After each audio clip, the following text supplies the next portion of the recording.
would love to know. Was it just any old sourdough and any old rye? I don't think there's really that bad of ingredients. But again, there's still the room for sugar, but you probably want the sugar, right? Like that's the fermentable aspect. Anyway, it was probably great. So I'll be quiet. We don't know anything. No. We know nothing. I mean, we know what we know, and there's we know what we know, and we don't know what we don't know. So there's that.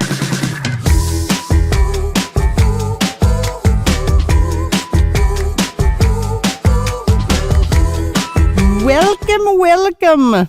We are back. Body by Beer podcast. We are here, but we are here outside because it's beautiful, and honestly, we didn't want to go down to the basement, so you're gonna have to tolerate our shadows and a little bit of wind noise and enjoy us drinking beer outside on this like first 70-degree day of the year. So sorry, is what it is. I don't even feel bad. I think it's just going to inspire us to do more from patios. Well, I mean, it is patio season. Patio season. Why would I want to be inside in the basement? I mean, the bar is beautiful, but it's cold down there. It's chilly. It's chilly. Anyways, well, here we are. My name is Chelsea, in case you forgot, because it's been 2 weeks. This is my best friend. Hey everybody, I'm Liz. How you doing today? It's good to have you with us. We're pretty excited about the sipisode for you this week. We have a pretty diverse lineup. Yeah. We're featuring some glassware insights on Ale Academy, and we're taking a tour of Monolith Brewing Co. on South Broadway.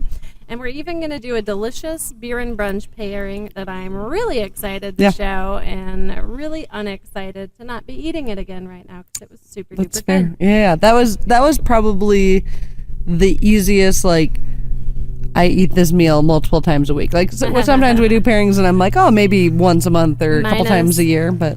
Minus the 16% barrel-aged stout. Now I know that's what's missing. Hey, you got a bug on your elbow. All right, bye. So, yeah. So that's where we're at. It's a great little episode. We've got Earth Day coming up, so we're focused around sustainability. Yeah, there is a green metaphor happening, but we figured you could have gathered that. I thought you were going to say green thumb. Same. Oh, okay. All right. Because it is in the morning hours, we wanted a breakfasty, brunchy beer. This is going to be from Four Noses. And yes, I know normally you don't put beer on ice. Don't shun us. Even the owner is actually the one that gave us this recommendation. I'm going to dump out the extra water because it did. I guess I could have drank it for sustainable purposes. Water in the yard is not unsustainable. That's fair. So don't shun us. The owner told us this is the way to do it because it is a spicy michelada beer. You throw some ice on it. It's fantastic. Yes, pour slow, but it is lovely. So you should grab a beverage as well. Yeah.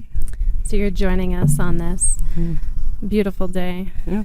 Maybe a brunch beer, maybe an afternoon beer, maybe a mid-morning beer, maybe a middle-of-the-night beer. It depends on what time of the day it is for you. And whenever you want to drink a beer, we don't judge. Yeah. We sure do appreciate everybody joining us. We're upwards on the 400 subscribers on YouTube. Yeah, it's bonkers. Where did that come from? Super excited. So, oh, man, we're so grateful. That was amazing. Thank you, everybody. It's been a wild 2 weeks. We've been trying to crank out some additional funny little content because we've got so many people right now. We're like, all right, well, we're just here to serve and give the people what they want. That's it. Look at this. In the stained glass. Ta-da! Cheers. Cheers. We hope you enjoyed this week's sipisode on the Body by Beer podcast. Let's get into Ale Academy. For this week's Ale Academy, we're going to talk about glassware. And have you ever wondered why we moved away from the old trusty Hardy Steins? Yeah, it was a knack for, they were great. They were great for the time. They were nice and sturdy. They kept the bugs out. They had the nice lids and everything on them. They're handmade. They're gorgeous. But when it comes to enhancing your beer's temperature, flavor, they weren't so great for that. Yeah. So we thought it was super important to highlight glassware and why. And so this is our exploration into why there are different types of glassware. So it's going to completely transform your beer drinking experience. We hope you enjoy.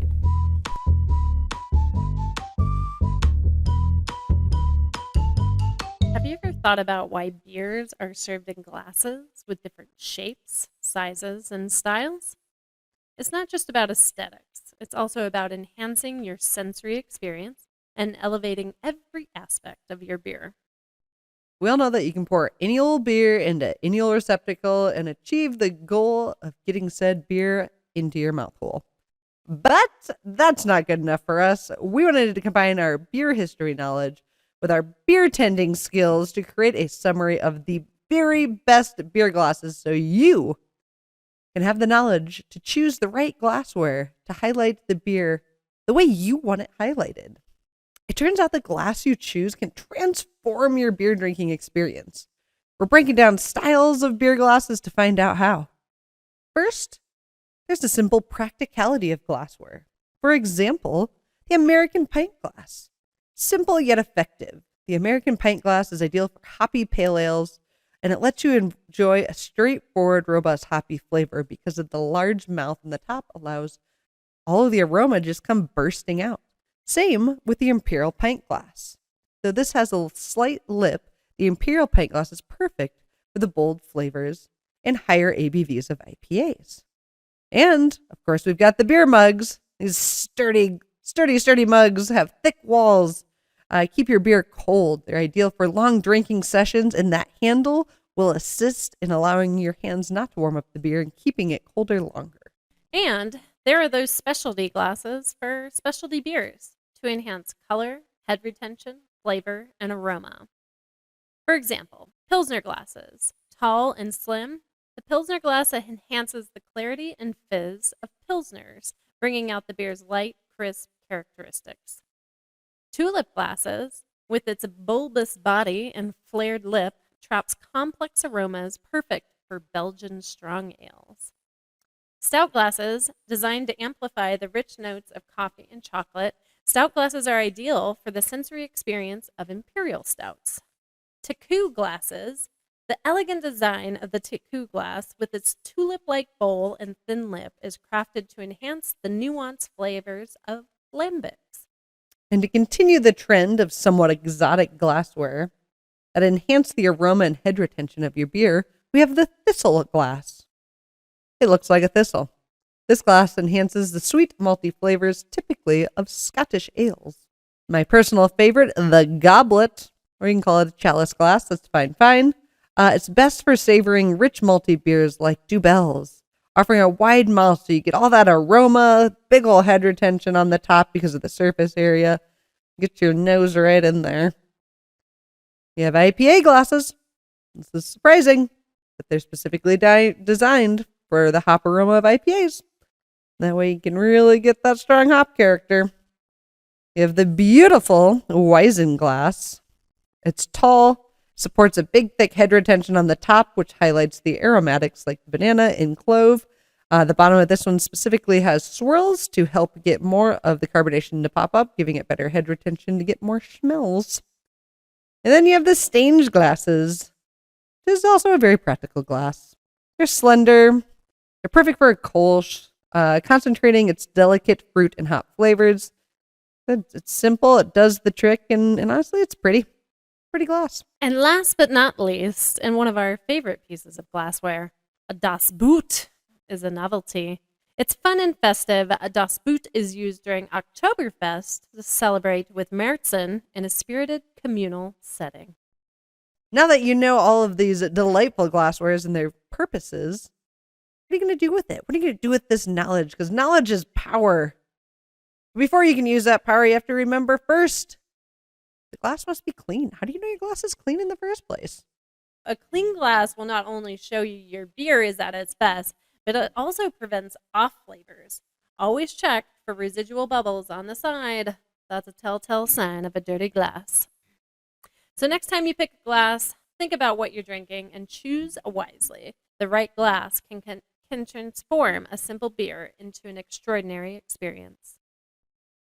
Choose wisely. Clearly. All right, we should be done. All right, so it's clear that, well, it's pretty clear. The way we drink our beer it's just as important as what we're drinking, right? Or what we're putting our drinks in. Each glass is truly a key that's unlocking a different experience or a different aspect of whatever beer you're choosing to drink that day. Yeah. I mean, big thanks for tagging along with this, and choosing the right glass can really elevate your beer experience to new heights. Cleanliness of your glass is obviously very, very important. So that sucker, no bubbles stuck onto those. And when you're at your favorite beer house or even at home, think about the glassware you choose. It's a good time. Make sure to subscribe. And we've got subscribe for our weekly. It's not weekly, every other week 101.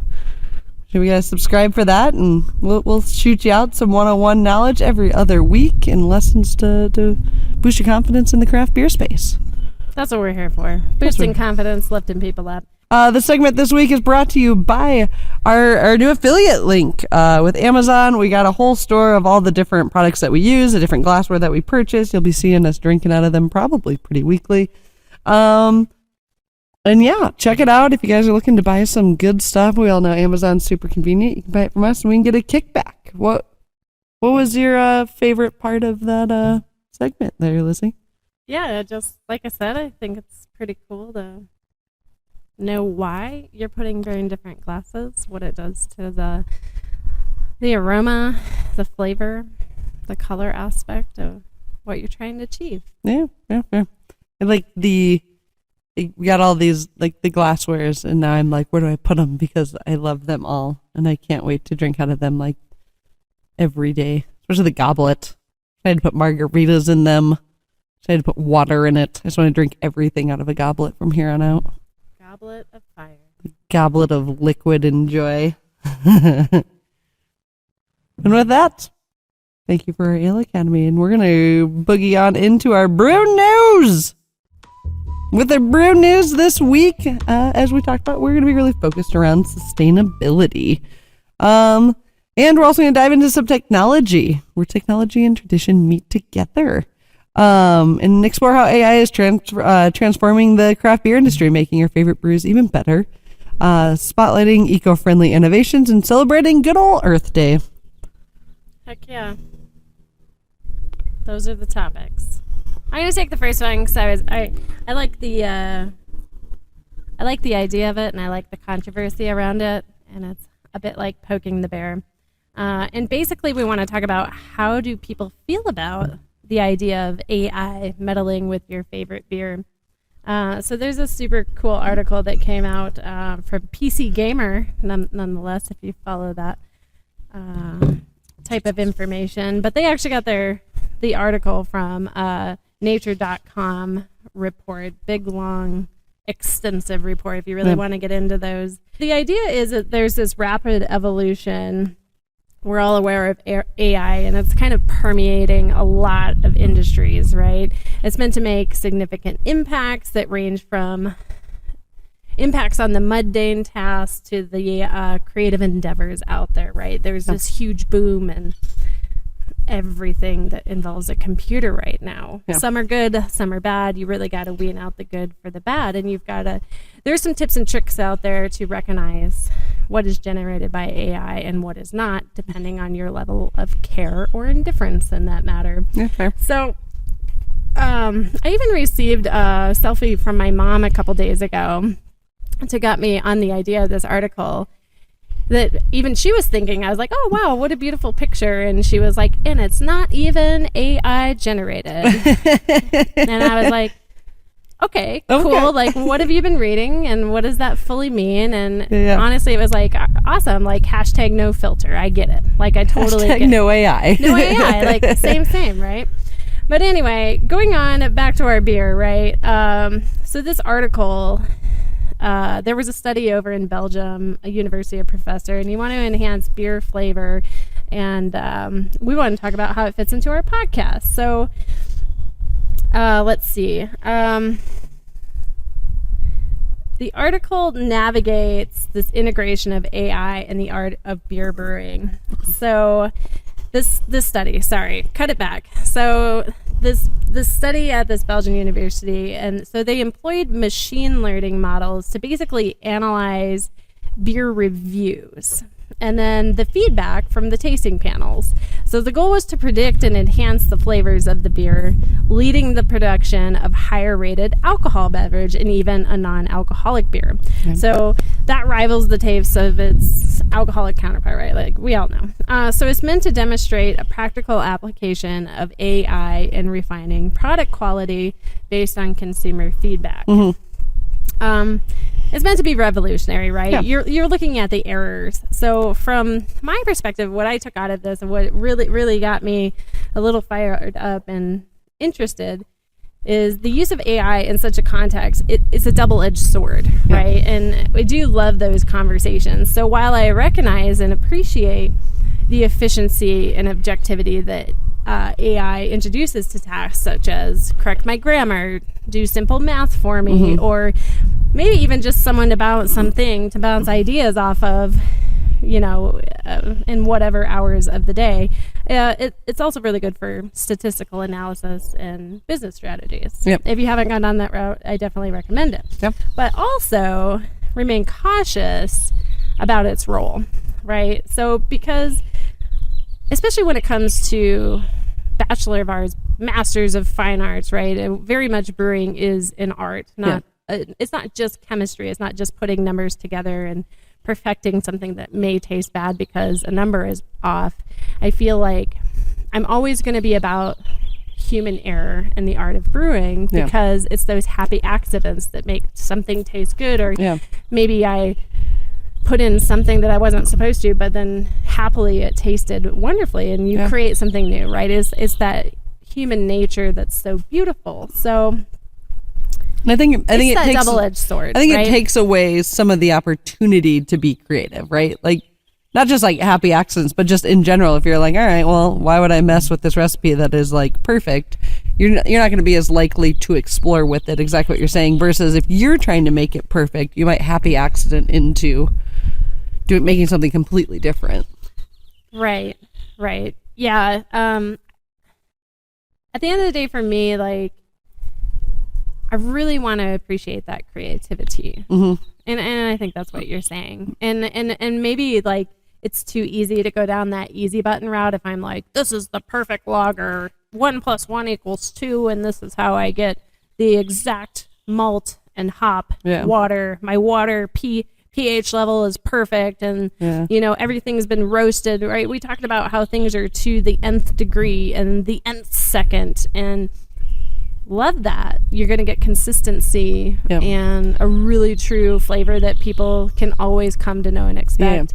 But I'm still always going to be like, oh my God, I created something beautiful out of this mistake. And that is, I think, the beautiful part. That's fair. So I think it's a double-edged sword, and the point of putting this article out there, and I hope you guys like it, is to spark a conversation, because I would like to talk more about it. I mean, it's not just about that perfection, but also that creativity. Yeah, I think also, even with what you're saying, unless your machine, unless your whole brewing process is completely automated, you're still going to have human error in there as well. So there's that piece. Sure. Just because AI told you to this nth degree in this second doesn't mean you're actually going to hit those markers, right? And like the grains can be different and the hops could be different. Like you're never going to be able to make that absolutely perfect, right? Like, because there's just going to be variables to add in there. But I think you can get close.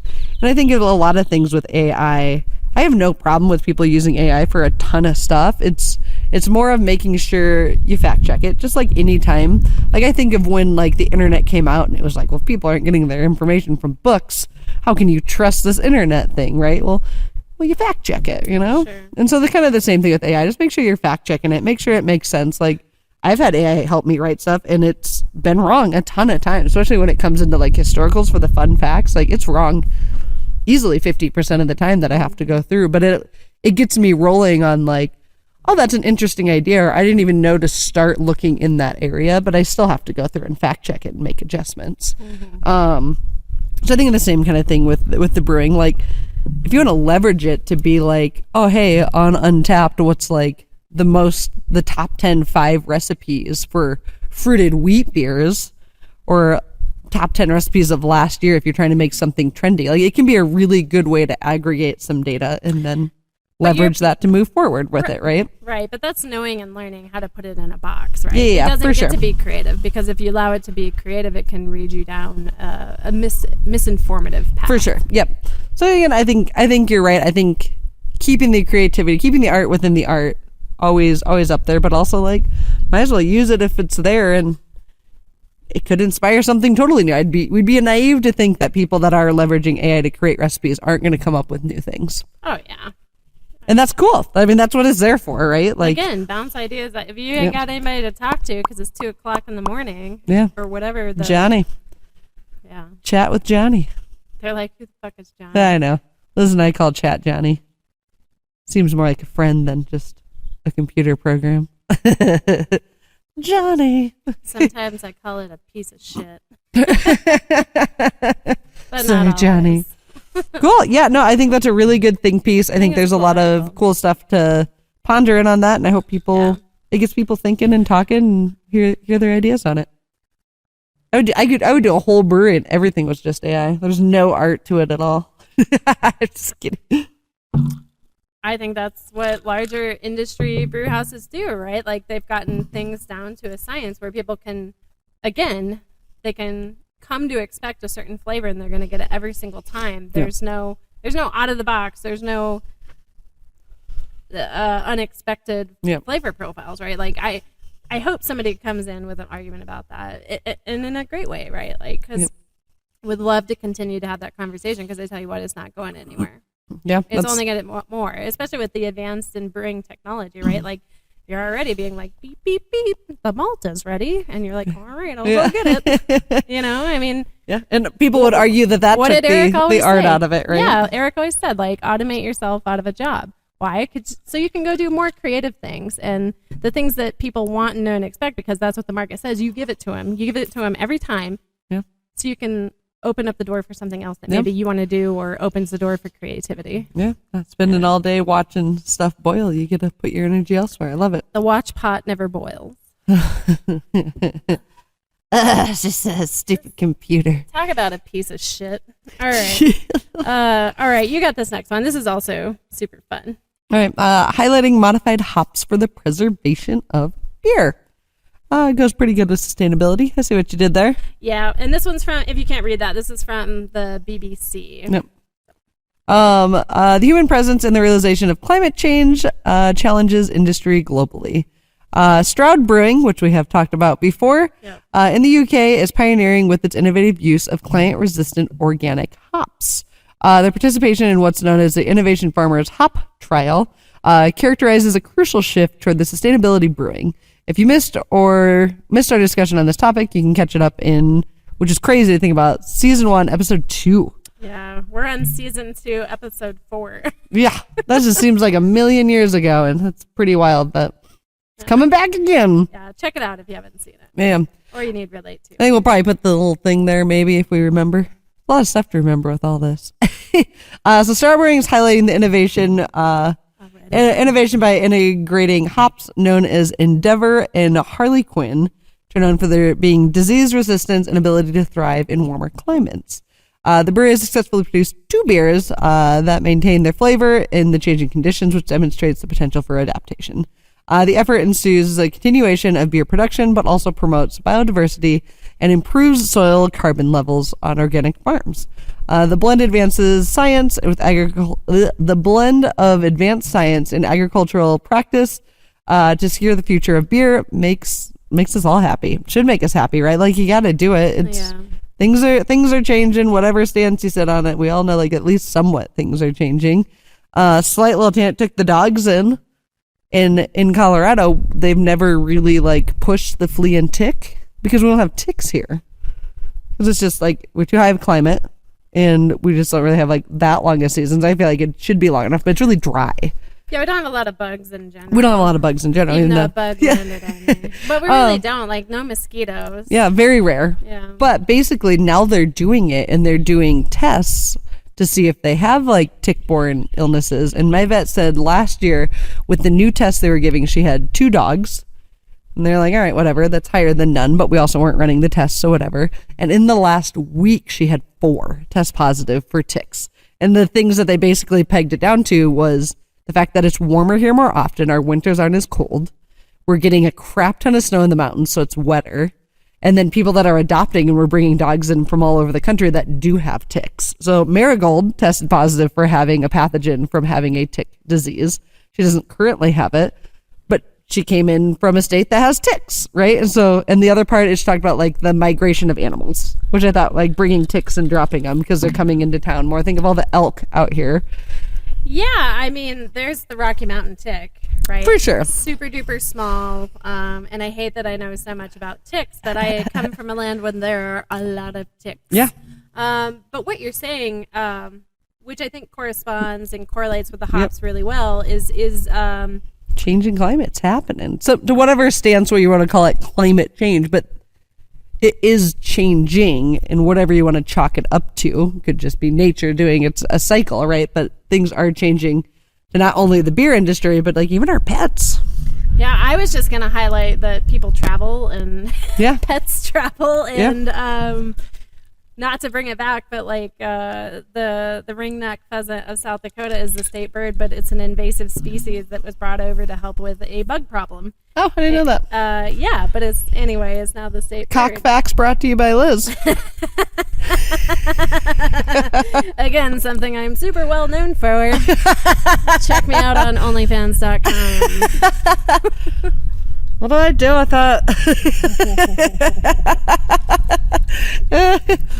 Anyways, small tangent on there, but let's get back to the haps. Small tangent, but I thought it relates, right? Just the changing climate. So yeah, basically, I mean, we wanted to highlight the article and a little conversation here, because we love it. Like, it's giving a glimpse into industries doing their best to help facing environmental changes and efforts to make things more optimistic and optimistic.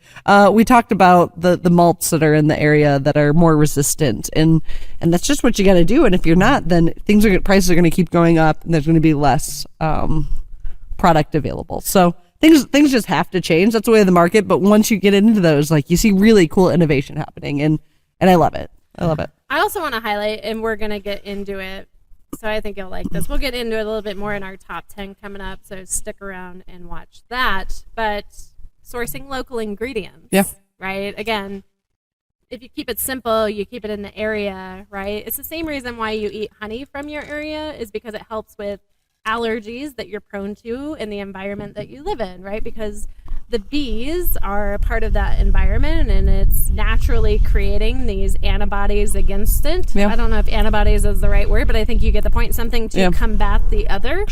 Yeah, you're exposing it within your own body. Right. So you're going to see a lot more use of locally sourced hops. You're going to see a lot more use of driving 50 miles to get your grains rather than having your grains shipped thousands of miles because it came from Yakima Valley or whatever. You know what I mean? And nothing against that. You're still going to see those out there because they're an amazing product, and that's how they thrive and survive. But you'll also see the smaller breweries and larger ones locally sourcing to combat any sort of perceived destruction against the foundation. We're going to see that with Steven in a little bit. A couple minutes here. You're going to see Steven's passion and focus on sustainability and keeping things local. It's a fantastic thing.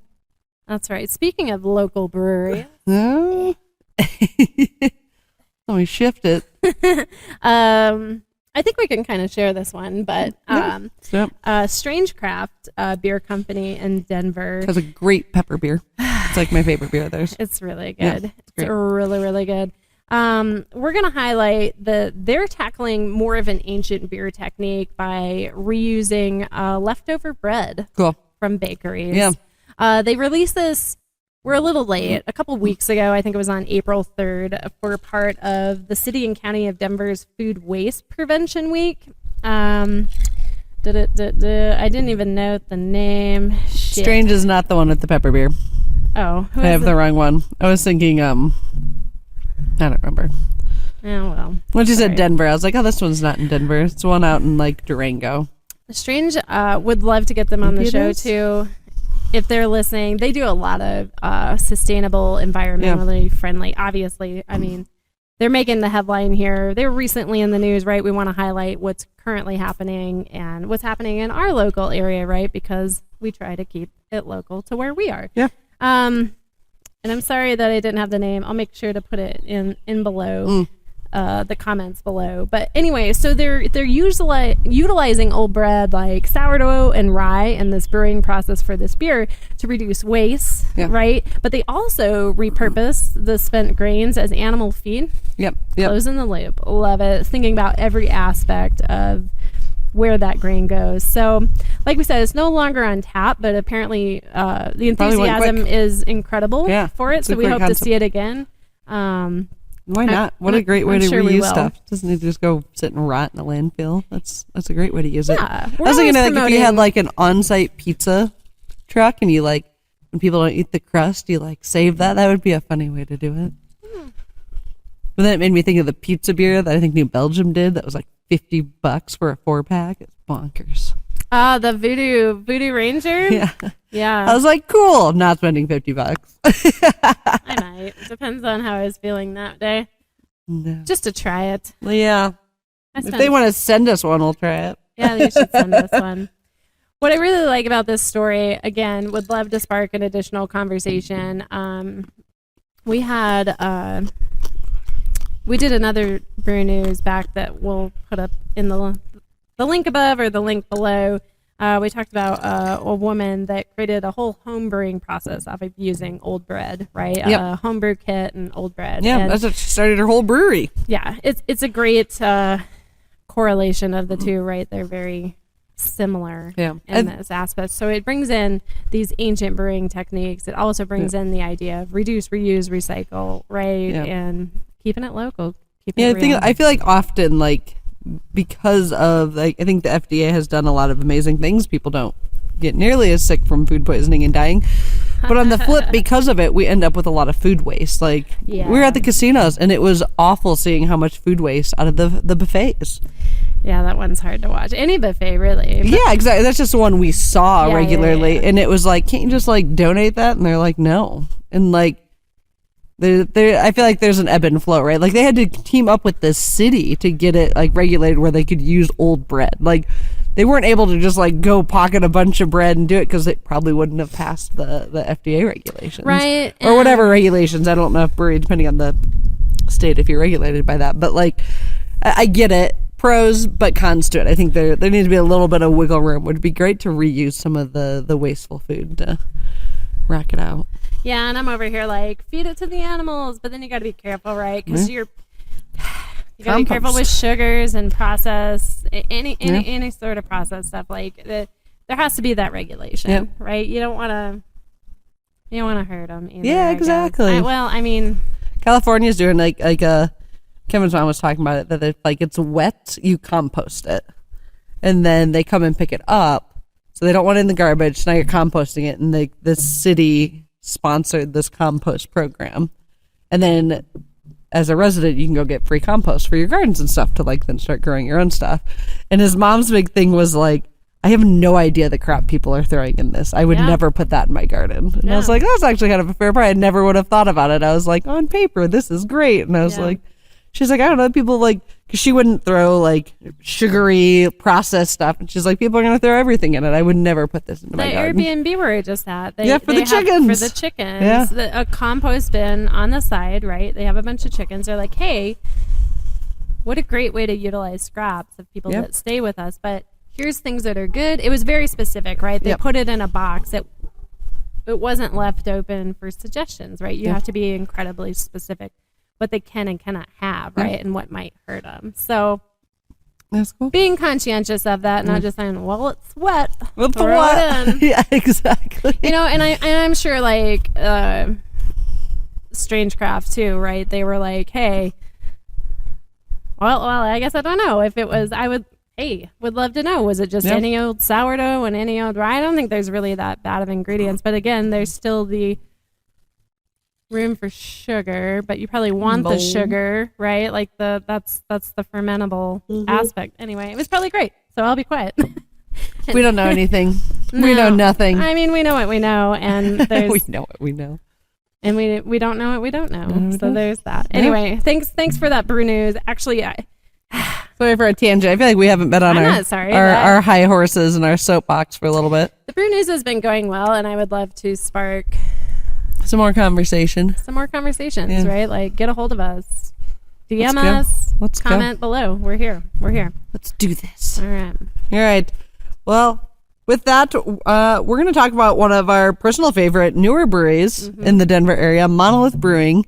And it's in Denver, and, it's a very bustling brewery landscape. Not the easiest city. I feel like it is easy to start, but not necessarily easy to excel. And so you really have to stand out and do all the things we've been preaching about to stay competitive in a competitive market. Agree. The founder Steven's journey from North Carolina to the innovation-hungry crowds of Denver has created a brewery that every brew speaks sustainability, and every recipe is a testament to creativity. Yeah. It's a great interview. We had a ton of fun. We absolutely adore Steven. He is quite the gentleman. And a scholar. Some might say. We'll just let you jump in and let us enjoy your watch. It's a great interview.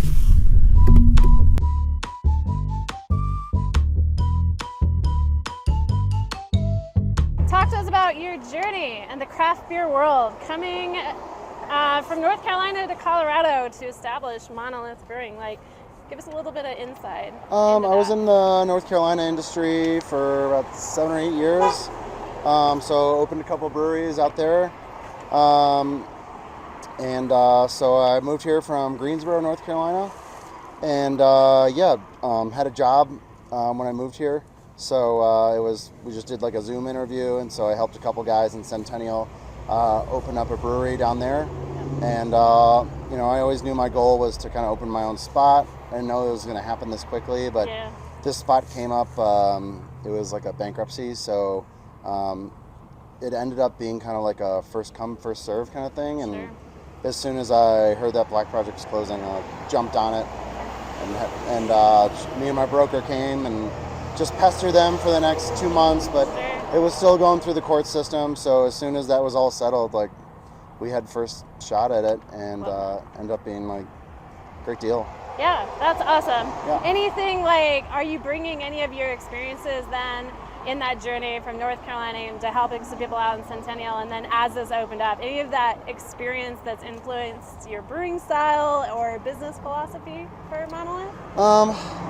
Well, not just where I've worked, but also, just being in the industry, in hospitality for 20, 23 years. I've learned mostly what not to do.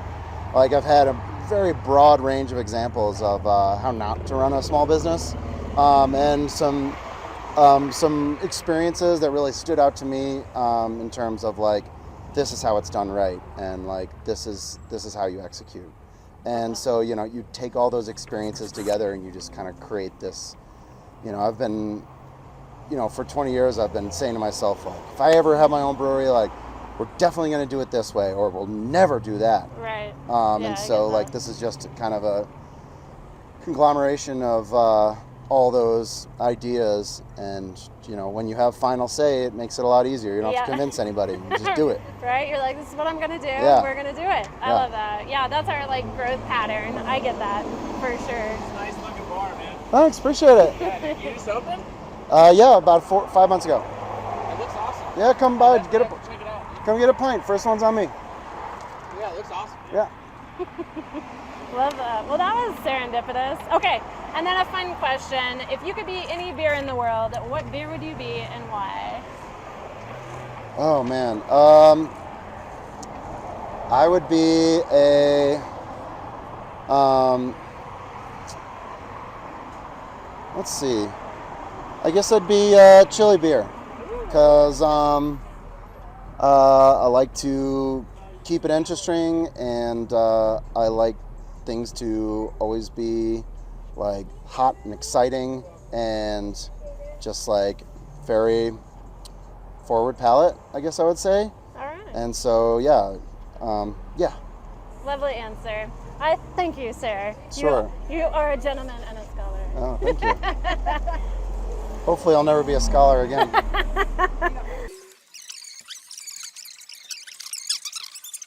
You have some pretty unique, classic, modern beer styles happening. talk to us about your sustainability approach. How does that inspire your recipes? It factors into a lot. Well, first and foremost, we use 100% local malt and yeast. And so that means all of our base malt is coming from root shoot. We've played around with a little bit of Colorado malt as well. And all our roasted stuff comes from Troubadour without exception. Sure. So we pay a little more, but it is, in my opinion, and I've worked with a lot of craft malts in North Carolina, Yeah. but I mean, the root shoot Genie Pale is the best base malt in the country, Nice. hands down. All right. Yeah, that's saying a lot. I mean, what you're putting out is amazing, so it Yeah. speaks volumes there. Well, they win awards for that at the Craft Malting Awards Yeah. every year. So I mean, proof's in the pudding. Yeah, amen to that. What about any fan favorites that you've got going on here at Monolith for your audience's selections? Any big factors into why they're liking them? Actually, there's some surprise ones like the Capsaicin Elation, our jalapeno serrano ale. Yeah. Typically that would be kind of a one-off thing for me, but people keep coming back. It's like, where is the capsaicin? I'm just like, all right. So, it kind of ties into how you never know what like your core beers are going to be until people start demanding to have them back, and you're like, okay, well, I guess that's a core now. Yeah. So we kind of let the guests decide what our flagships are going to be. Sure. And then we just kind of do one-offs from there. Love that. Yeah. Love that approach. Kind of a bonus question. Talk to me really quick about your setup, what you got going on right now. Are you brewing once a week, twice a week? 2 to based 3 on times that a week. feedback? Okay. It takes 2 turns on this to fill one of these tanks. Yep. It's a very manual process. The entire brew day is run off this one cart pump. Okay. So everything we do is we're a one pump operation. Okay. So it can be pretty labor intensive. We don't have, an auger or rakes or, pneumatic valves. We're just moving hoses, 100 times a day. Yeah. But that sweat that you put into it, and I think it kind of shows up in the character of the beer. Absolutely. The character, not the flavor. Yeah. Specifically. Yeah. Specifically. Yeah.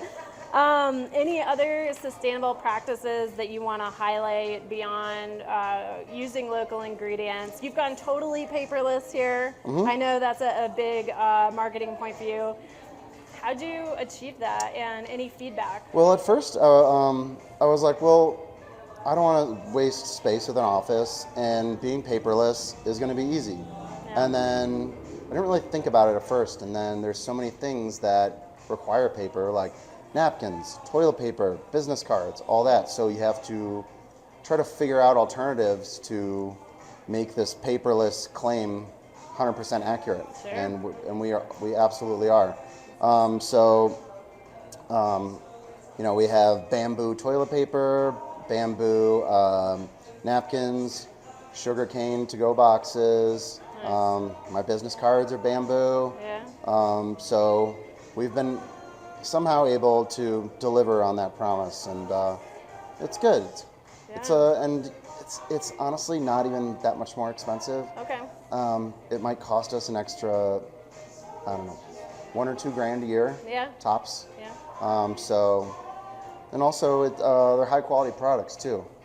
So our toilet paper is 3-ply, which you don't really get with tree paper. So No. we're really proud of that. Absolutely. Yeah. Man. And you're right. Like, a lot of people don't often fulfill that, right? Like, they say they're paperless, but it doesn't always come through. Also, I don't want to deal with filing cabinets and Yeah. stuff like that. I just, What do you hate mean? that stuff.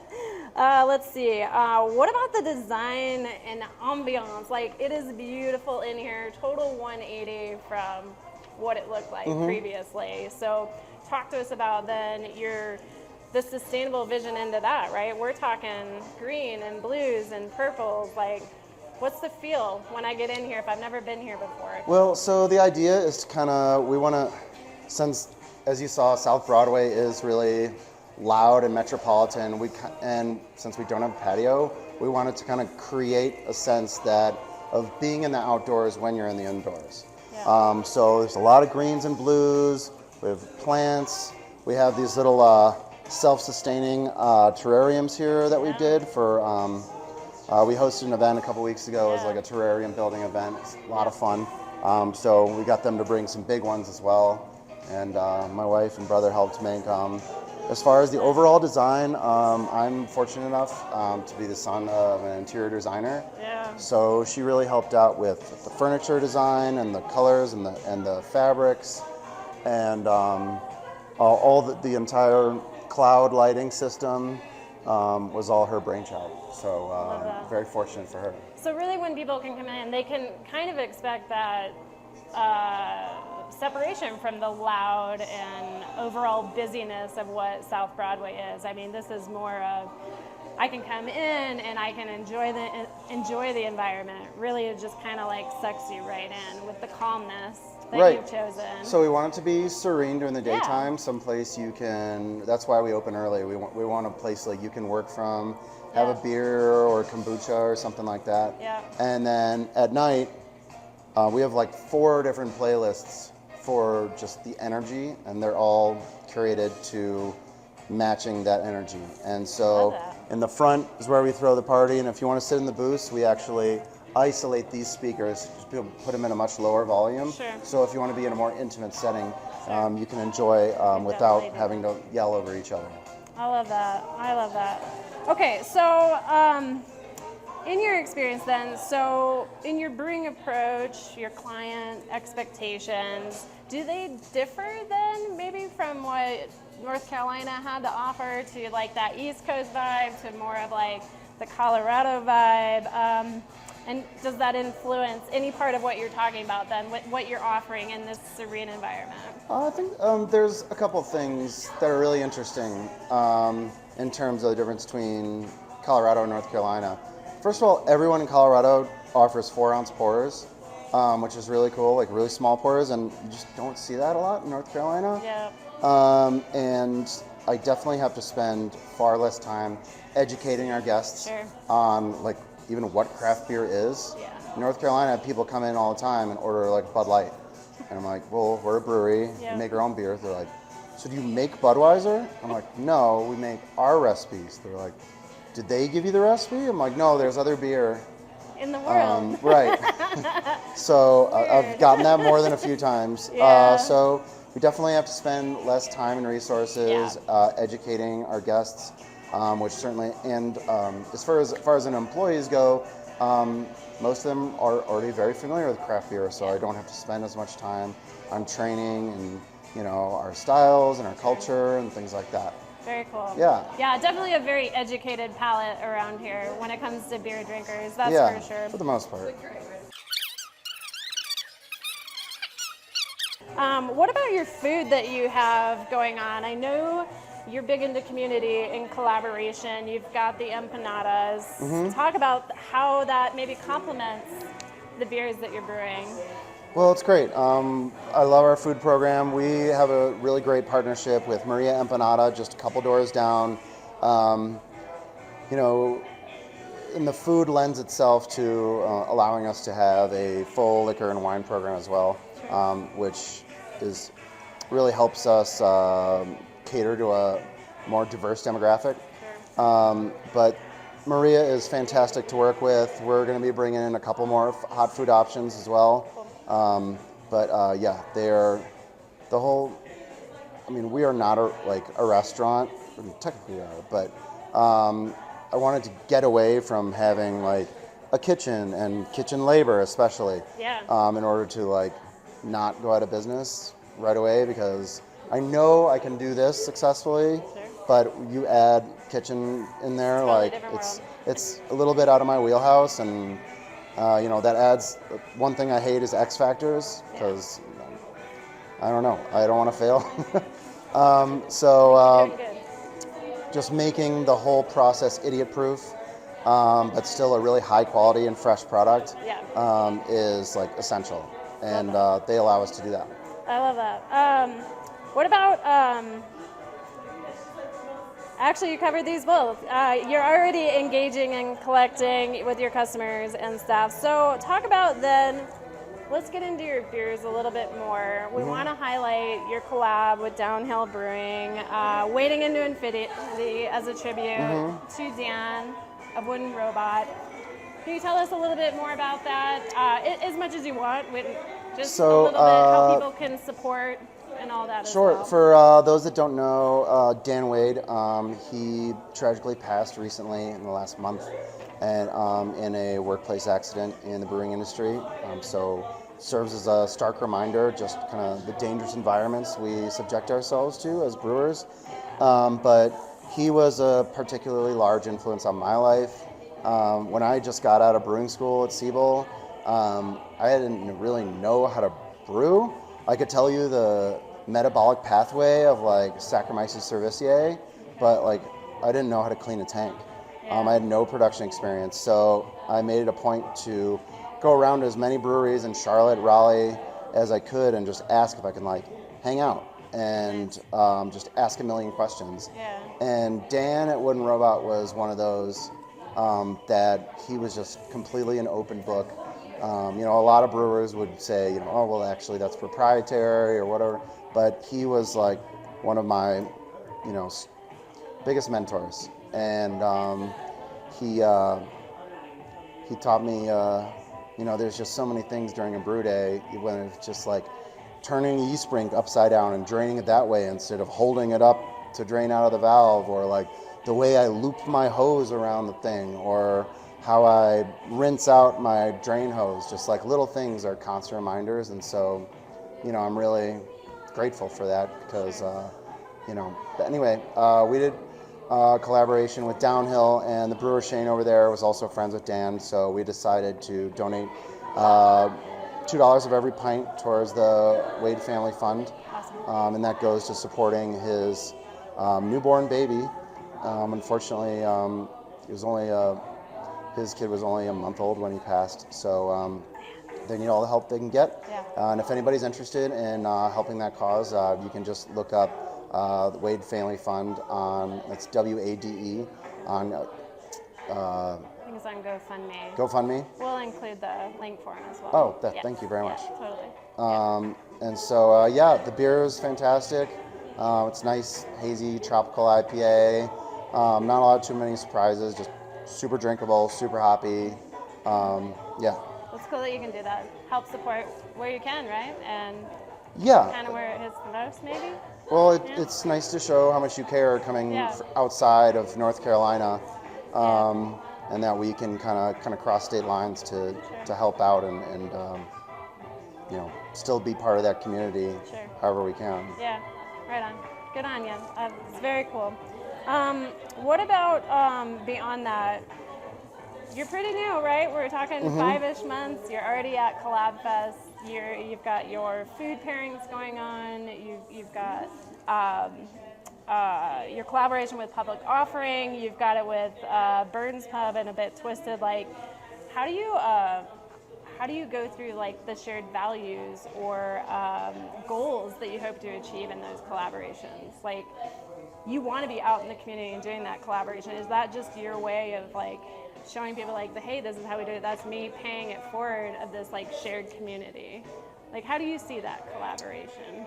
I don't know if I give myself that much credit. Fair. I think it's more just like meeting up with like a brewer friend of yours is hanging out with this other brewer, and you're hanging out, and you guys just click, and 8 beers later, you're like, yo, we should collab or something. Okay. And then that turns into a text message, turns into an email, and turns into whatever. I mean, I've done 40, 50 collabs in North Carolina. So I mean, being part, like just getting out there and having fun and, asking a million questions, just like I did at the beginning of my career. Like, oh, like I saw, what kind of tri-clamp is that? Or like, I saw you did this, like, why do you do that? And there's some points where I'll be like, hey, I see you're doing this. Like, I used to do it this way, but this guy I really respect taught me how to do it this. A lot of times it's Dan. And this could save you like hours off your week. Yeah. And it's really worked out for me.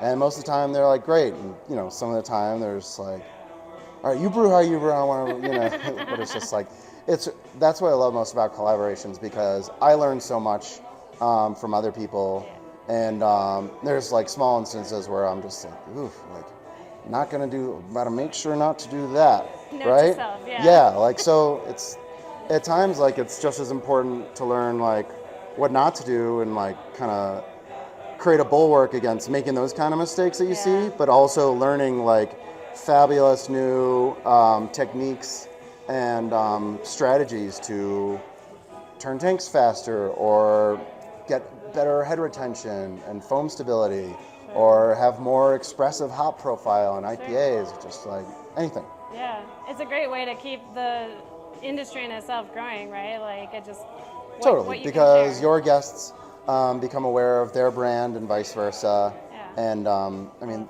there's just really no downside. I love that. I love Yeah. how outgoing you are. I super appreciate your reach in that. Seriously, I mean that. Like, it's super cool. Oh. Talk to us about the Brew Like a Girl Scholarship Fund, how people can help out, how can they be aware of it, and why do you think like a more diverse group of people in this industry is going to help continue that growth and expansion into this wonderful industry that we love? You know, Brew Like a Girl Scholarship Fund was kind of something I came up with when I was I was kind of looking for a charity to contribute to when I was started another company called Steve Monahan Games, and we produce North Carolina craft brewery poker cards. So if anybody's interested in getting a deck, ncraftbrewerypokercards.com. And so I didn't really find one that really fit what I wanted to do, so I'm like, I can start my own 501.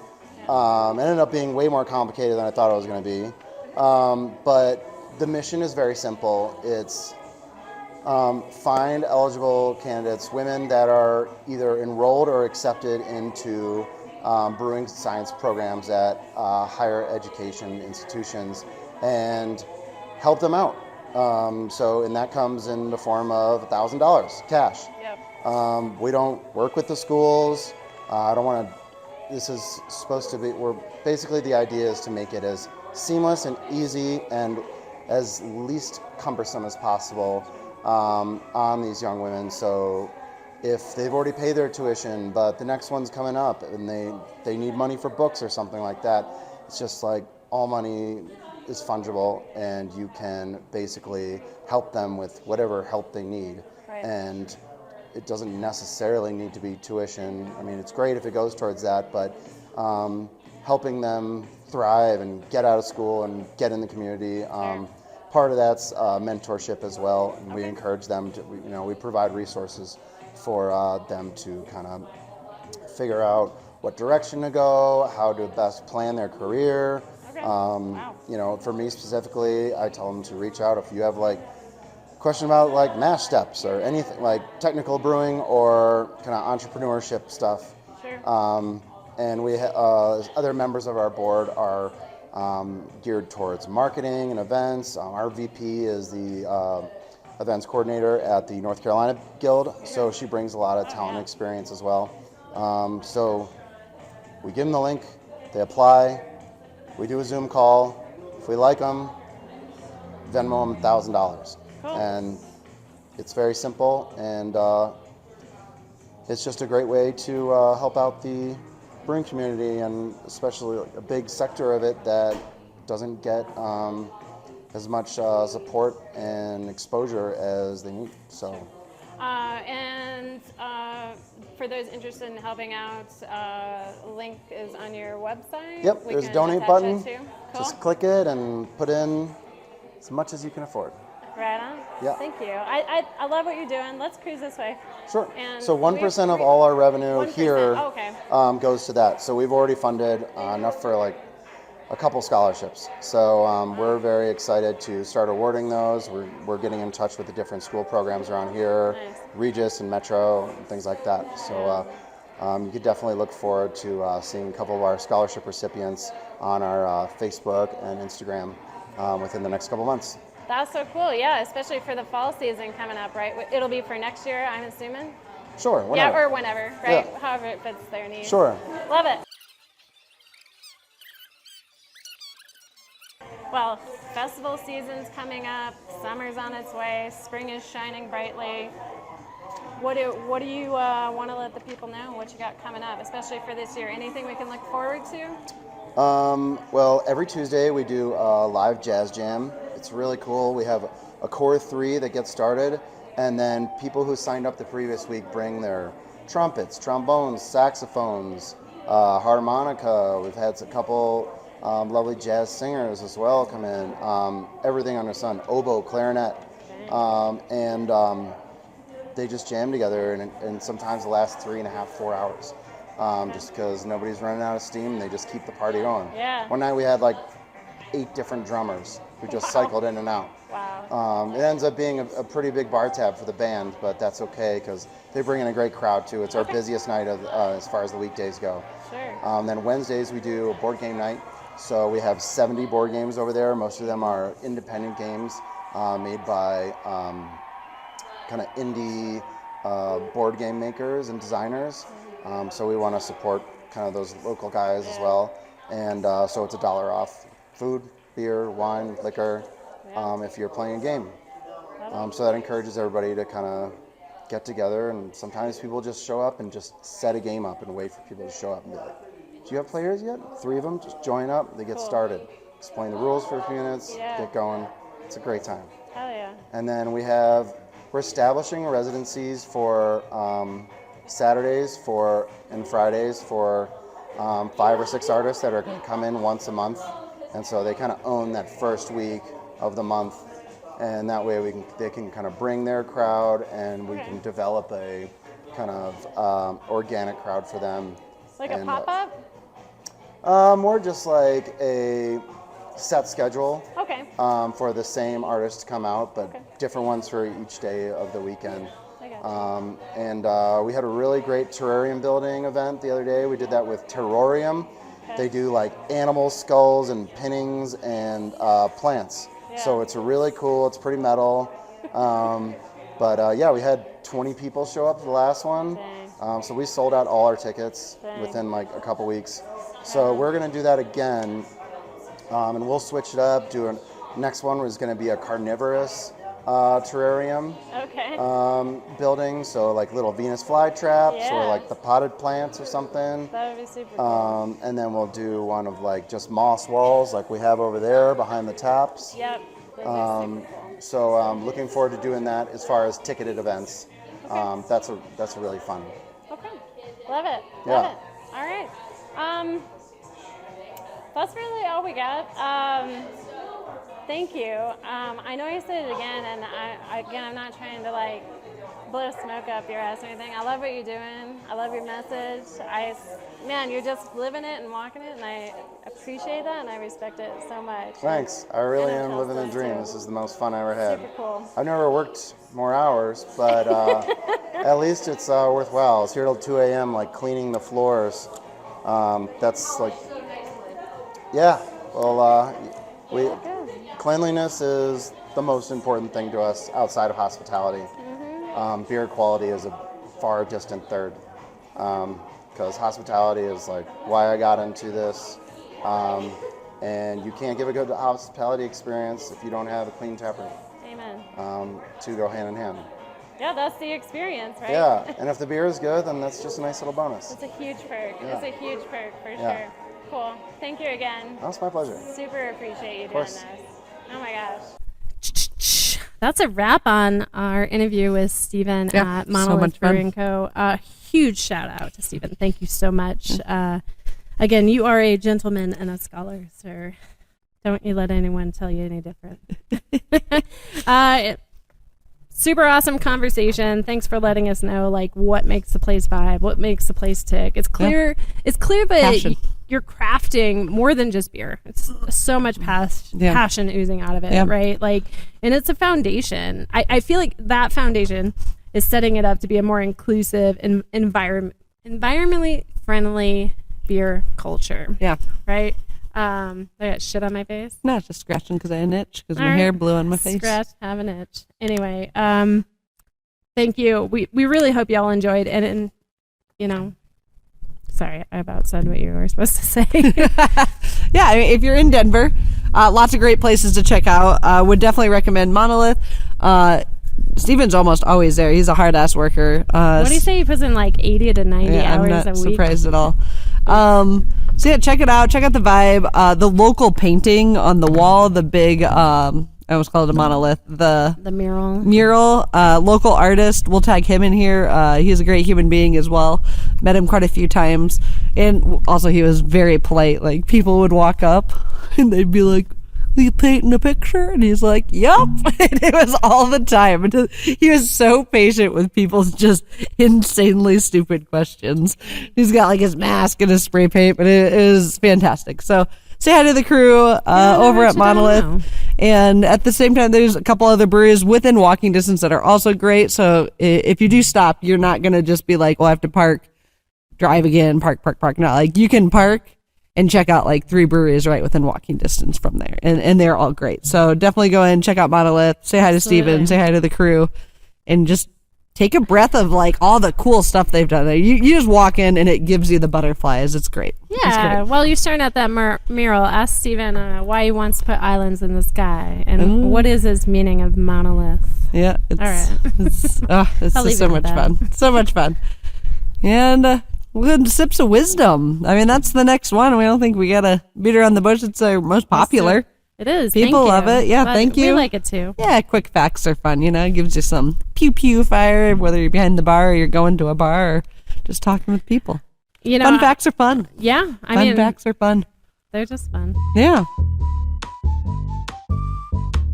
I gotta make sure I sound real nice while I do my audio check before I give you some fun facts. All the beer fun facts. I got a gato next to me and she's got lots of fun facts. We're here to give you all the fun facts. But because it's like 6 in the morning, I'm drinking coffee, not beer, because I need it. Alright, so this one isn't 100% confirmed, but it is widely assumed that one of the beers drank on the Titanic was actually Wrexham lager. Sources have been told that it wasn't any old lager, it's actually a Munich-style lager. And it's assumed that it was Wrexham because they actually produced quite a few lagers, different styles under different brands. And that's supposed to be the beer that was on the Titanic from Wrexham Brewing, which is actually the UK's oldest brewery, established in 1882. April 15th, 1955 was when the very first Mickey D's, aka McDonald's, opened their doors. The reason we're talking about it is because there's 15 different countries that McDonald's actually serves beer in. So you can have a burger and a beer because we all know it's delicious together. Just not here. We're not one of those countries. Before hops became a dominant flavor and ingredient in beer, they actually used to use a lot of herbs and spices, like yarrow and mugwort and juniper to add the extra bitterness to it. These beers were called Groot. And the style itself is actually on a comeback right now, as a lot of brewers are finding a lot of joy in brewing these old ancient type of beers. It's pretty cool. Groot. Reminds me of the Guardians of the Galaxy guy. Groot. We've talked about a bunch of the different pouring techniques, right? And you go at the 45, yada, yada, yada. That's generally true, but there are a couple beers to that exception. And one of them is going to be a slow pour beer, which can take up to 5 minutes. And it is exactly what it says. You just really slowly trickle the beer in. It creates a big head on top of the beer that settles, but it retains instead of going flat. It's meant to reduce some of the carbonation and really enhance the flavor of the beer. It's well worth the wait. If you've never done one, they usually come in a really slender, tall glass, and they're fantastic. And it's just fun to get this beer with this big, bulbous head of foam on top of it. That's all I got. It's a good time. Would recommend. According to legend, the reason we have Das Boot, and yes, this is a tiny little boot, is because a Persian general promised his troops if they were victorious, he would drink a beer from his nasty leather boot. And when they were victorious, he was like, that's super gross, and instead made a glass mold of his boot and drank it from that. Now people do the shoe beer. That's gross. Don't do it. Like, drink from this. This is way more fun. It's traditional. It's great. You can even get a tiny one, but don't drink out of your own shoe. It's so gross. So gross. There you go. Well, that was a super fun and great way for me to get ready for my favorite local trivia, beer trivia this week at my favorite brewery. Is it Maybe Is it shut up and drink trivia? Because that's my favorite That's local totally trivia. my favorite too. And if you guys haven't seen it, make sure to check it out because Sam does a good job at hosting, and we sure do appreciate him. This wonderful human named Sam will put all of his shut up and drink trivia information right here so you can get it into your own establishment. Thanks for joining us on the Sips of Wisdom today. And for real, events are fun at your local breweries, and what a fun way to spend like a Tuesday, Wednesday night doing some trivia. Trivia. Or just bullshitting around the dinner table. Whatever you're doing. Maybe Sam should do like a whole trivia night it'll call it Sips of Wisdom Trivia Night. It's just all of ours. We can't play because it's cheating. I feel like I would remember. It'd be sponsored by the Body by Beer podcast. Hey, let's talk about it. Yeah, we're trying to convince Sam to do a virtual trivia with us in the Hoppy Trails, guys. How fun was that interview if you didn't get to check it out? Yeah, that was super. Oh man, great people talking about the beer industry, not only helping sustainability and bringing in passion. Talk about literally saving communities. It's like those guys know their shit and they're passionate and they're just two really cool dudes that I feel like could hang out with at least once a week. Oh man, it's just that vision is just gorgeous. You know, we said there wasn't any bugs, and I feel like there's bugs all over me. It is spring, so it is a buggier season. We just get so dry in the summer that we don't have a lot of bugs. That's but fair. Spring, we had a lot of snow this year. Man, we were like multiple times normal snowpack. Yeah, it was a lot nice. of snow. It was good. That's good. All right. Well, I don't know why I gave myself all these introductions. I'm sorry. Well, I think you just accidentally forgot to change all of it to C's. Usually I'm doing all the intros. Fair. Liz made herself have to talk. I talk all the time. All right, let's get into Brews and Bites. As we said in the intro, if you've been hanging with us since the beginning, we're super happy that you have. Thank you so much. We appreciate the ear time and the eyeball time that you've given us and all those subscribes and likes. So thanks for that. So welcome to our little corner of the beer and food pairing world. We've made it up ourselves, but we have a little bit of clout and respect around that. So thanks for joining us. This week's Brews and Bites is all around a brunch pairing. Brunch. Love brunch. So I just love eating. Yeah, But if you're going to give me an extra meal in the day I get to eat, I'm in. I don't think brunch is technically an extra meal. I think you just don't eat breakfast or lunch and you have brunch. No. You have breakfast, brunch, and lunch? Yeah. Wow. Why not? I'm impressed. I can't wait till 10, 11 o'clock to eat. I'm usually up at like 6. I'm ravenous when I wake up. I just drink coffee. No, I can do like a quick little breakfast and still hit up brunch. I don't usually do lunch, but you know. So it's like a brunch. All right. Anyway. So for this particular one you're going to see coming up, we paired the Vanilla Villain Stout. So good. Who is that from? The Brewery. Oh, yeah. Sorry. Let me try that again. I was like, well, fuck. Yeah, that's a great way to do it. I was into it. The right. Brewery. The Brewery. The Brewery. All right. They're so good, too. The Vanilla Villain from the Brewery. So, as it says in the name, it's rich with bourbon and vanilla alongside. Hey, we paired it with a burrito. A breakfast burrito. Wait for it. A brunchfast A burrito. brunch fist. Sorry. I'll be quiet. It's your intro. You're like, this is why I give it to you, because you don't shut up anyways. It's a breakfast burrito. Spoiler alert. Who cares about the rest? From Longmont. Check it out. This is Brews and Bites.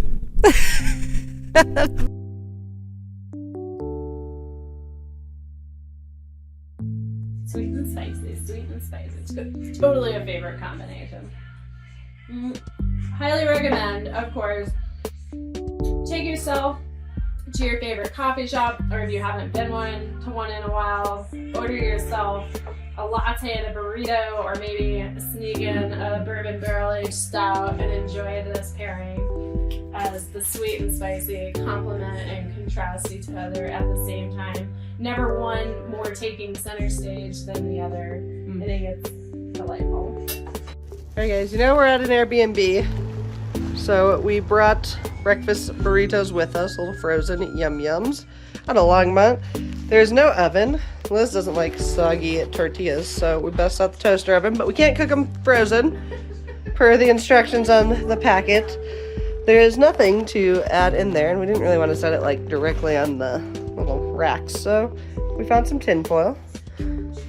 Drizzle it with a little bit of oil so they don't stick. And I'm just gonna smear it. Oh, I lost my angle there, sorry. We're just gonna smear it around with the paper towel and call it a day, because that's what we got. And then we're gonna toast those sons of bees up for brekkie. Okay, we made it in a nice little folded up container. And now we're gonna put it in that sucker.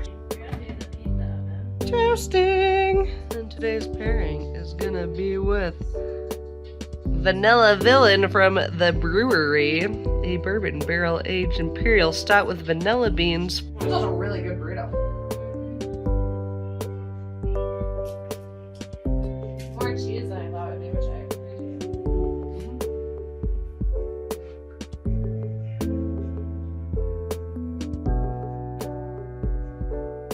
And this one in particular, like, wow, the vanilla like super pops after the bite. But also, I think because of the thickness of the beer, it like immediately dilutes the spice. Oh yeah. It's gone. Yeah. Usually carbonation like makes it spicier. Yeah, but it's so lightly carbonated, right? Like it almost makes the spice, it kind of gets its final dance and then washes away. Yeah. You have the old sweet spice, and then it's like by the time you finish the drinks, it's gone. Yes. Oh, yeah. Now, being a lover of spice, I would totally. Ooh, like I was gonna say smoky right off the gate, like that older hot sauce serrano. Ooh, the serrano would be good. We've had some smoky salsas too. Salsa would just create more texture in there. I wouldn't mind a little bit more texture in the burrito with some fresh peppers. A little more crunch outside of just the tortilla. I agree. The baking it was definitely the way to go though. This is awesome. So happy right now.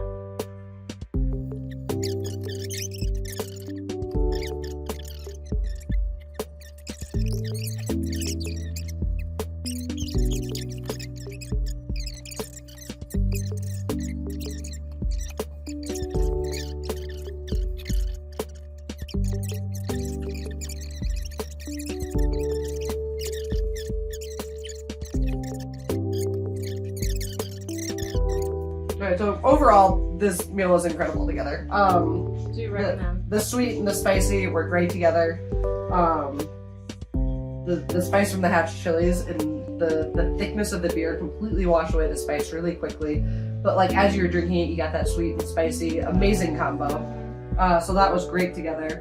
Then the extra vanilla just makes it very brunchy. You're getting again those sweet and savory together.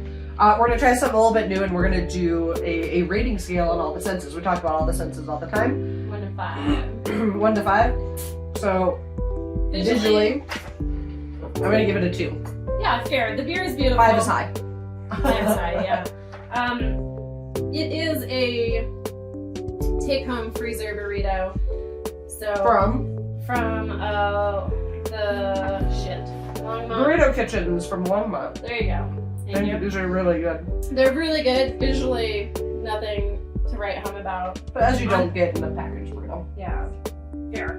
So for me, I think the beer is really beautiful. I like that you said it too. I think we can just collectively go with that. Go with the 2? I'm good with the 2. Yeah, we talked about how to have really popped this if we weren't in an Airbnb and had no other things available except for the frozen food we brought.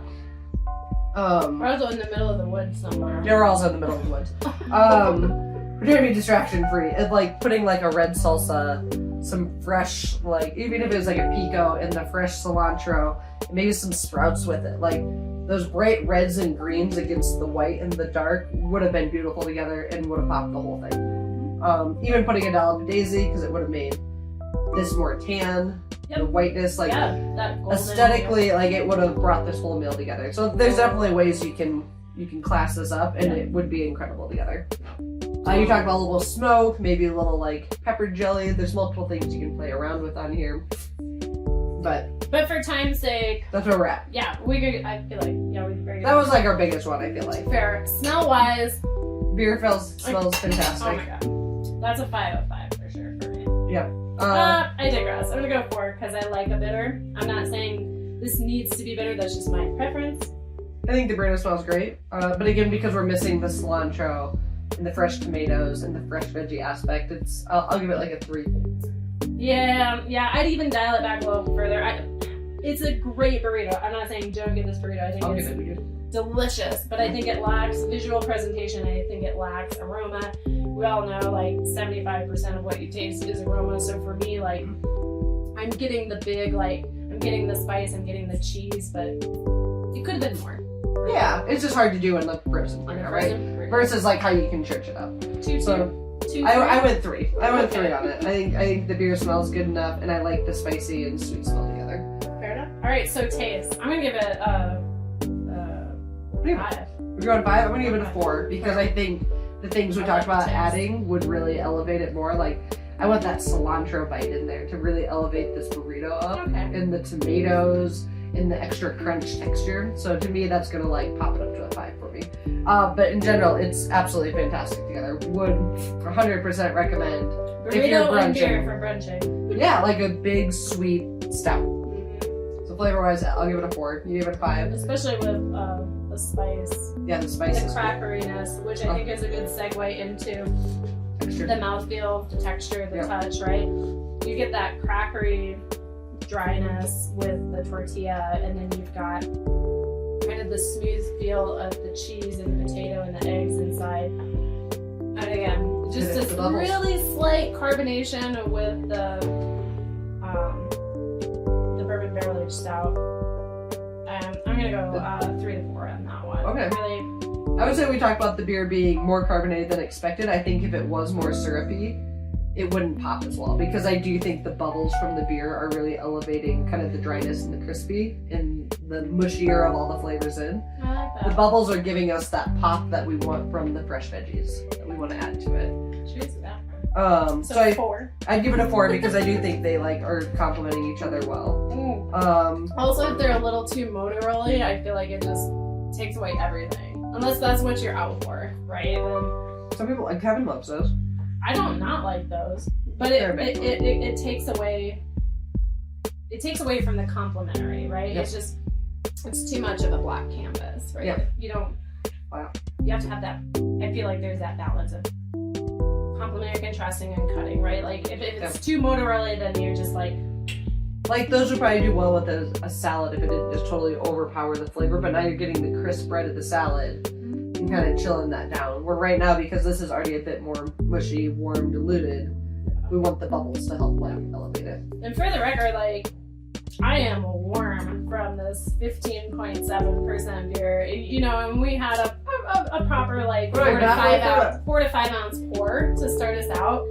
You know, I got about an ounce-ish in there, and I'm like, okay, like ready to go. Like it's right there. Yep. Amazing beer. Sound. Sound. Yeah, the end on our senses here. I mean, once you pour the bottle at the beginning, you go back to that. There is that light carbonated fizz that you can hear is very subtle. Love that. The crisp, the crunch. Yeah, the crisp. I'm gonna give it a 4. Hear that. Yeah. Has a nice crunch. I'm gonna give it a solid 4. So go 3. Just stick with the 3. I love how crispy this got. The baking was the right choice. Chef Boyard Chelsea over here.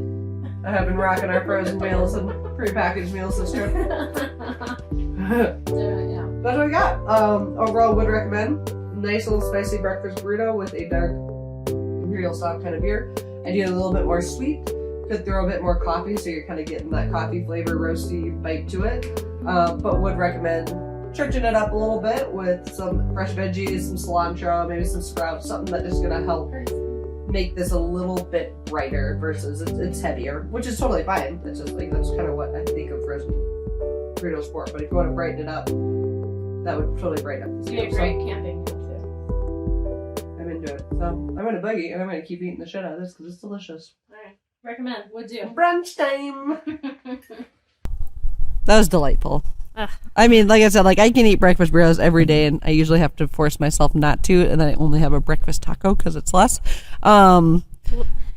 Instead of the 20-inch shell, she went with the 10. Exactly. It's a 50%. It's still like that. Can't believe you eat that much. That's impressive. I love it. I mean, if you can't tell that I love food. Body by beer and food. I was like, this is not a therapy session for self-confidence. I mean, food. it could be. If you're worried about your body by beer type, don't. Yeah, don't. Just enjoy the day. Yeah, if you're happy, just be happy. Be happy. Be happy. Don't worry.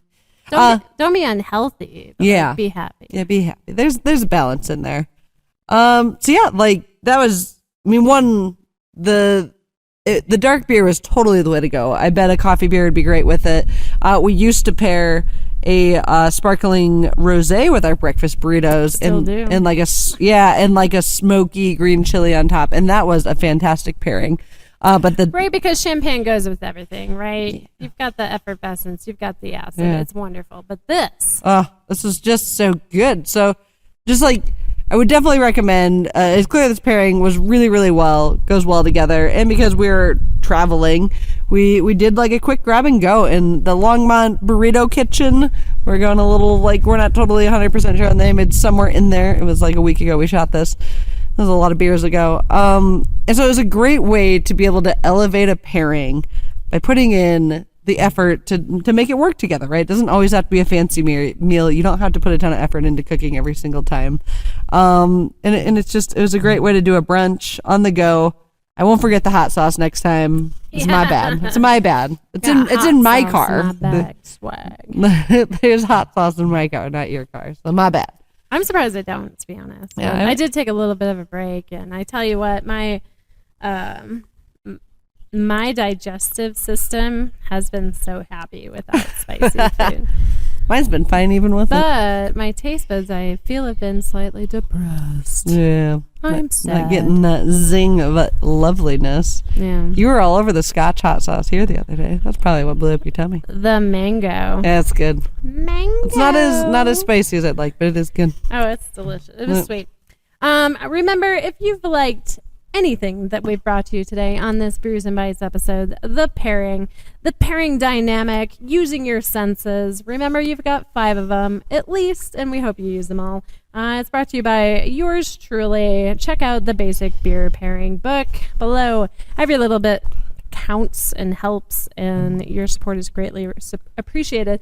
And for those of you that have, oh my God, means the world to us. And thank you for joining us, and thank you for appreciating the words that come out of our mouth and the videos that get displayed to you. And you typed out. I mean, it's your own book. I mean, if you can't keep proving more and more, we know how to pair some booze with some booze and food together. That book really showcases it. It's wonderful.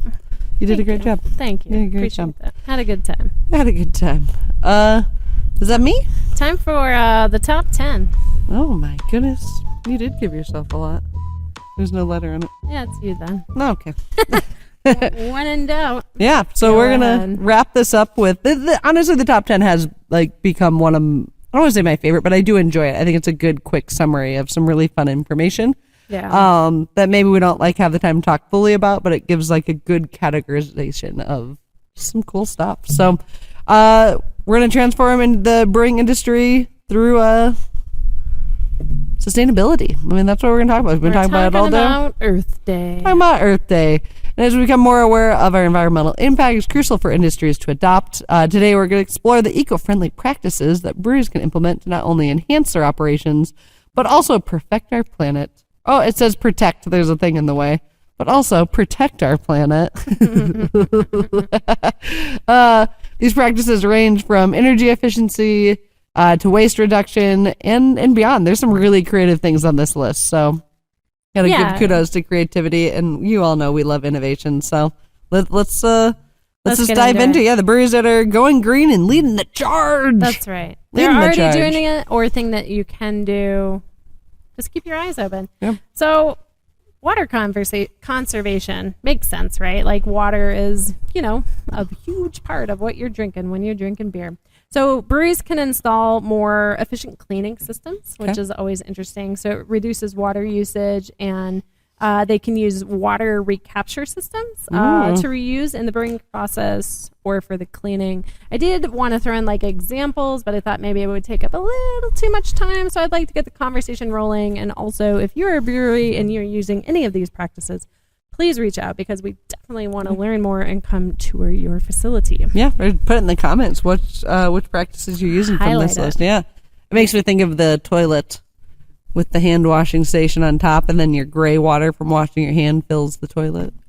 Reuse that water. That's dirty anyways. You don't need to pee in clean water.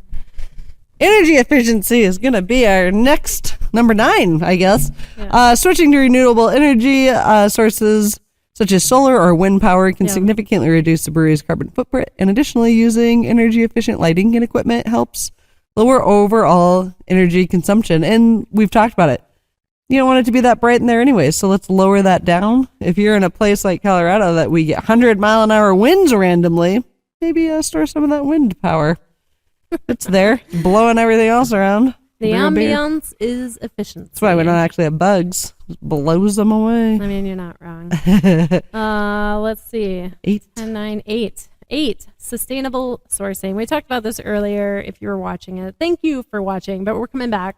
Using locally sourced ingredients and organic ingredients, it reduces transportation's emissions, supports local agriculture, and they often use fewer pesticides and fertilizers. Caveat, that is not always the case, but I think what we're focusing on here is supply chain. Yeah, fair.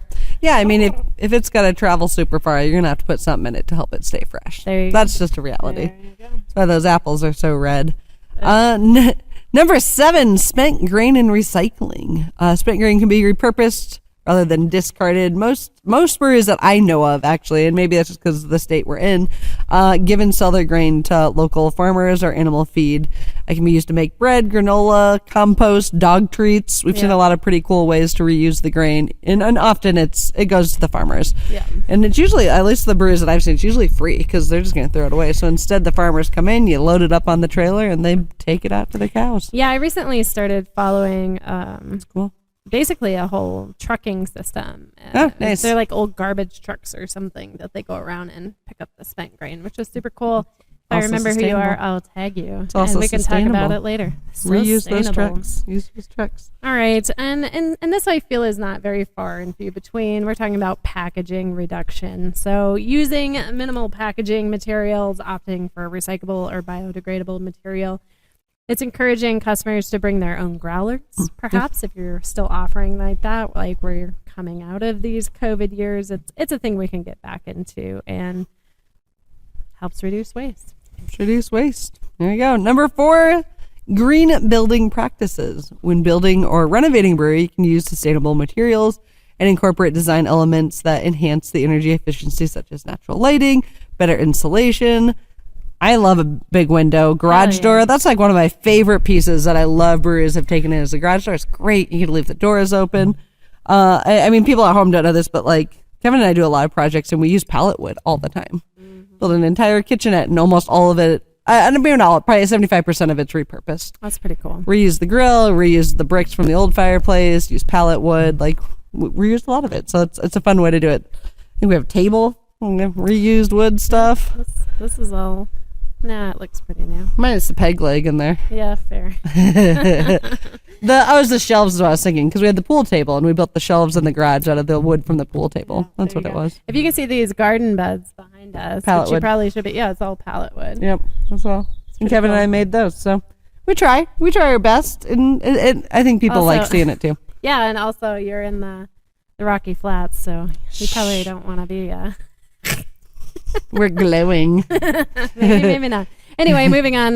We'll come back to water because that's a different conversation. It's a funner conversation. What about wastewater treatment? Yeah, I mean, we talked okay. a little bit about how this is just an additional way to use on-site treatment facilities for wastewater. So you can use that water that you've been using in your brews and ensure that any discharge is, and that's a terrible word, environmentally safe. for all the women out there. No. watching our show. Sorry, men. Oh, man. We'll go to number 2. We'll just breeze over that one. You can't tell that my face is really red because it's just burnt from the sun. But that was terrible to say. Who wrote this? This is wrote in there. I was like, was discharge even wrote? It was. It was written. It's there. I can still see it. You haven't even scrolled up far enough.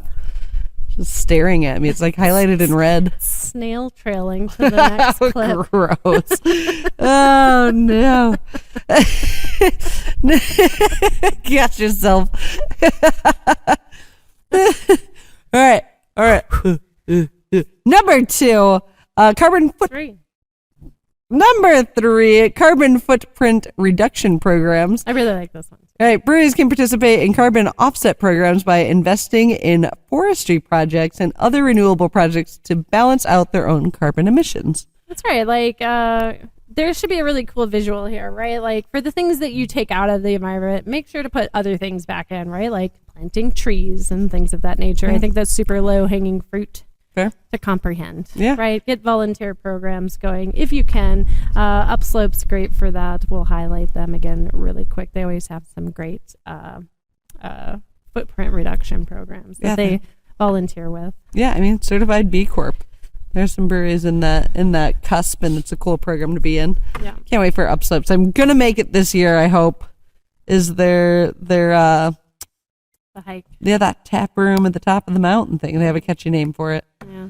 Clearly it's on the top of my list. I can't remember it. I've wanted to go, and we've always had something going on and never been able to make it. But it basically, like, they put like a little bar at the top of, usually it's like a 5-ish mile hike. Yeah. That you get to stroll up, and then there's a long ass line, and they have a bunch of cans, and you drink beer, and you pack it in, pack it out, and it's just a good. Amen. And I think they donate everything to like something. I don't know. It's cool though. I've always wanted to do it, never made it. It's super cool. Yeah. Number 2. Leads us right into our community involvement, right? We talked about volunteering. So engaging in local environmental initiatives such as cleanups or educational programs. This helps raise awareness and encourages that community-wide participation in sustainable practices. Cool. And then number 1, innovation, reuse, and recycle initiatives.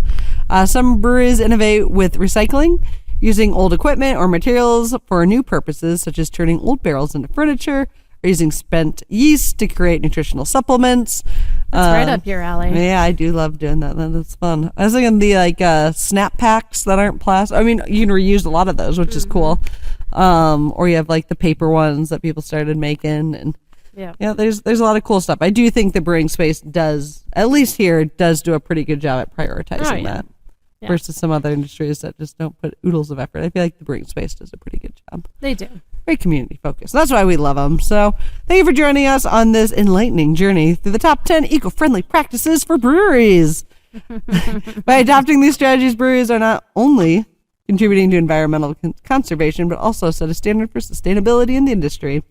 It's inspiring to see how small changes can lead into significant impacts. Truly. Let's continue to support and encourage these practices within the brewing industry and beyond, ensuring a greener tomorrow. Cheers to sustainability and positive changes in the brewing space. Cheers to that. Cheers. And we're out, so we can't even cheers. So we drank it all. It's delicious. It's all just about being excited for reduce, reuse, recycle. Yeah. Give a hoot. Don't pollute. Oh, there it is. A good beer name. Give a hoot. It's probably trademarked. Oh, yeah, that's fair. That's right. You don't get sent to cease and desist. You're not trying hard enough. I mean, you're not wrong. All right. Thank you so much for joining us today. We're going to wrap up our sipisode for today. Quite the journey we've been on. I feel ready to go plant my garden. I'm feeling so green right now. I mean, it's a good day for it. Yeah. A little early, though. It's too early. Got to get past those frost potential days. We are in a zone 4. Zone 4, zone 5 here. I think it's zone 4. Is it? I don't remember. That was a year ago. So we hope you've enjoyed. We went on this fun little journey. We went from glassware to green initiatives, and we got to go on a killer brewery tour with Steven from Monolith Brewing Co. Still a big fan. Yeah. Thank you. We got to eat a burrito, drink beer in the morning. It was a great day. Yeah. And there's just lots of good stuff. And getting ready for Earth Day. Yeah. Give a shout out of what your place is doing for Earth Day. Have a good time. It's coming up soon. It's a great way to get it kicking. I actually love when breweries do like Earth Day focused events. Wink, wink. It's a good time to get those booked up. Absolutely. Make a terrarium.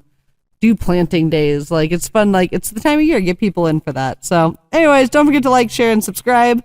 What you guys have been doing. So I don't even think like I have to say that, but we're supposed to, so we're going to. Because we're grateful. We're so We don't grateful. take you for granted. This is crazy. We've just blown up so much. It's just been a bonkers ride. Thank you. Yes, the world of craft beer, and for more adventures around the world of craft beer. That's what we're here for. That's right. So remember, every little bit helps bring you more content. So if you any products we use or any of the things we have affiliate links for, it just help us, pay some bills, keep our lights on in a sustainable way. Just because we keep them off is totally because we're doing it sustainably, not because we just can't afford the bill. Just kidding. I don't worry about that. So thank you guys so much, and we'll see you in a couple weeks. And we got some fun shorts and stuff we're going to keep pumping out. We're trying to prioritize those and get them in the loop, and hopefully you guys enjoy them. We're having a good time making silly beer videos. Thanks, guys. Bye.